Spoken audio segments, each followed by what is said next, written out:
Time for another message, if we may. What's the message for my babes? Trying to get a message. All right, the message. I feel like this one.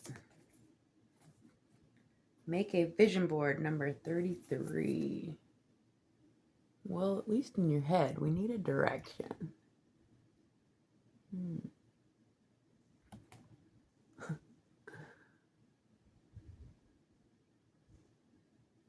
I used to have a collage on my wall, like a 6x8 collage. My whole wall with like magazine cutouts, just anything colorful and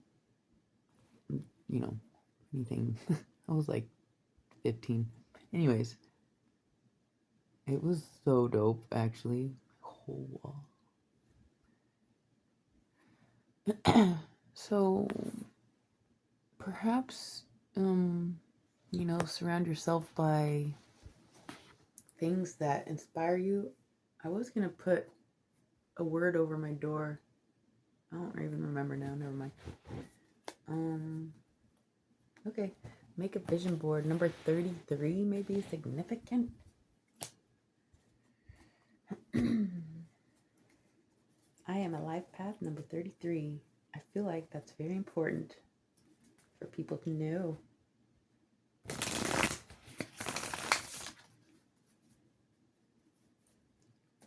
All right. These may be triggering. I'm going to try to... What are we going to try to do? See? It's triggering. Homeless? Are you okay? It's not funny.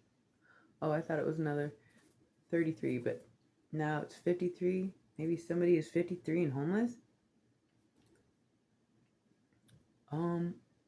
Okay. Stay calm. That's not funny, you guys, but like, I've been homeless, and now I'm not, so there is hope. If that is, if you want to, if you're, or maybe some of your fears being homeless, because I often teach people to leave everything behind. And so does Jesus. This is not funny, but we gotta keep it light. Like, we got homeless here. Somebody wants a donation. Fury. Well, hard not to be furious when you're homeless, especially when you're just trying to do the things. I don't know, man. I had this homeless guy come up to me in Oregon, and he was like, we both looked at each other from a distance, and like, I don't know, just like, I was like, I felt like I knew his spirit. But anyways, he ends up circling the block and comes back around and approaches me and says, he said, "Are you Vicky or whoever?" And I was like, "Nice one, that's good." But I was like, "No." He's like, "Oh, cause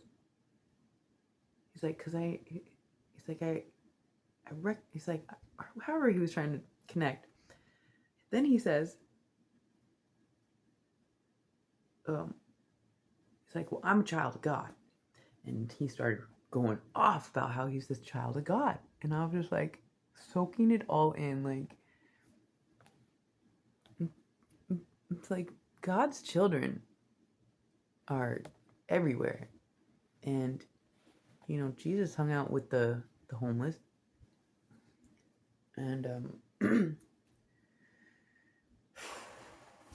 didn't know we were going to go here this morning, but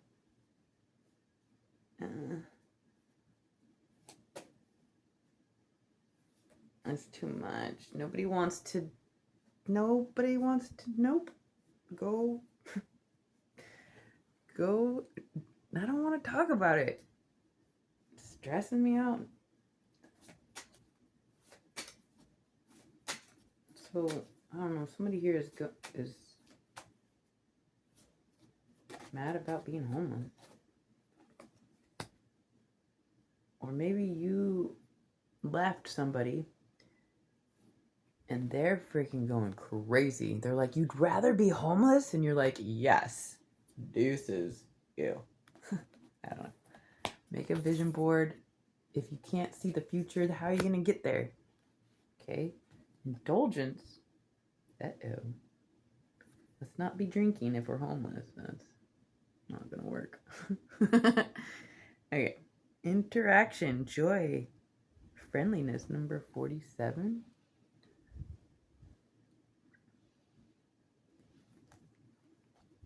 Well, that's good. At least you're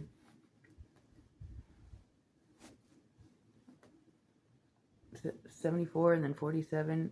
At least you're finding some joy within some connections.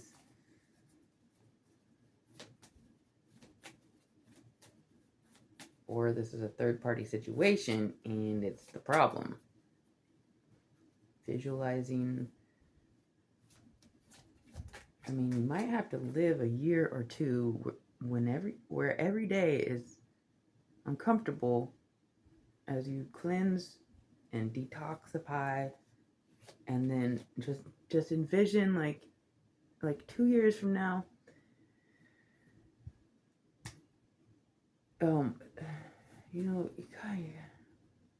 we can't just roll over and shrivel.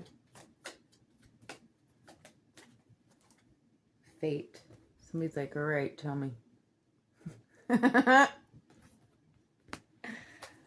Okay, I feel like, well, I know exactly what it is, but like, to describe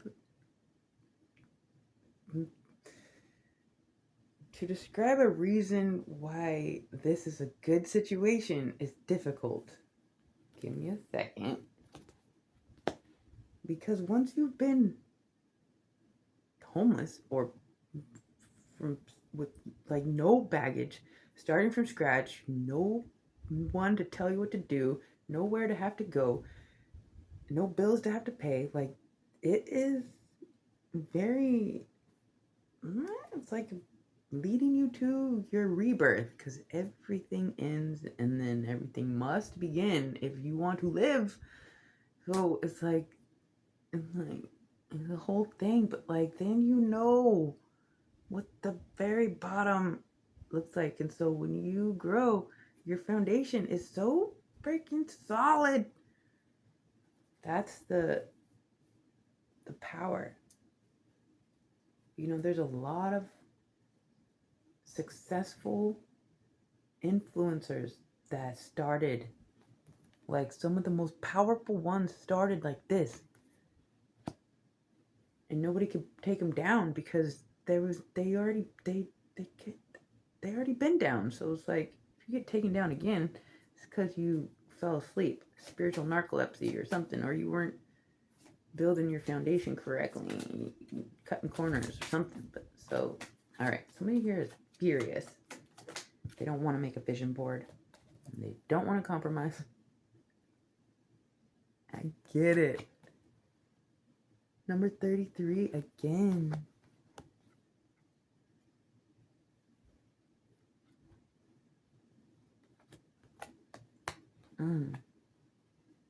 Compromise. Says agreement, reconciliation, consideration. I never read this one here. It's fate. It says coincidence, fatalism, fortune telling. Number 10. Maybe you feel like fortune teller took you to the state of homelessness. It's not funny, but like, if I could just tell you where tarot has taken me. But I didn't blame tarot, because it's just a tool to open our imagination, and then we can walk down that path that's been opened as a vision or not. We have the power. Just because we feel like We're being taken to the the depths of the forest for some reason, and it turns out to be a thing. You might go crazy, like, why did they lead me into the dark forest? But then you're like, okay, I did gain primal instincts back, heightened awareness of so much. And then there's the third party energy. What's this third party energy? Blind. Well, I mean, if it's drinking, you get to the point where you don't even remember the next day, right? We can't do that when we're trying to come up. And you're gonna walk off a cliff if you don't do something. Maybe somebody needs to back off with tarot, getting too indulgent in some messages, and then you getting mad because you can't compromise the fact that there was another way, but you chose that way. You can't. We got it. I don't know. This is going to be for very select few who are really struggling with things. So,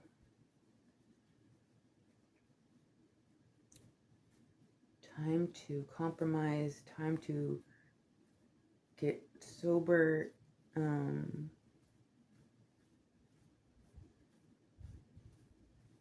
to see a direction. Let's just get one more. Love you guys. Thank you for being here. So strong. Beautiful babes. What's the message? New moon in Aries. Go for it. Excuse me. Whatever came to mind. Go for it, bro. Sis. You can see it and you can have it. So that's what I have for you. I love you so much. Until next time.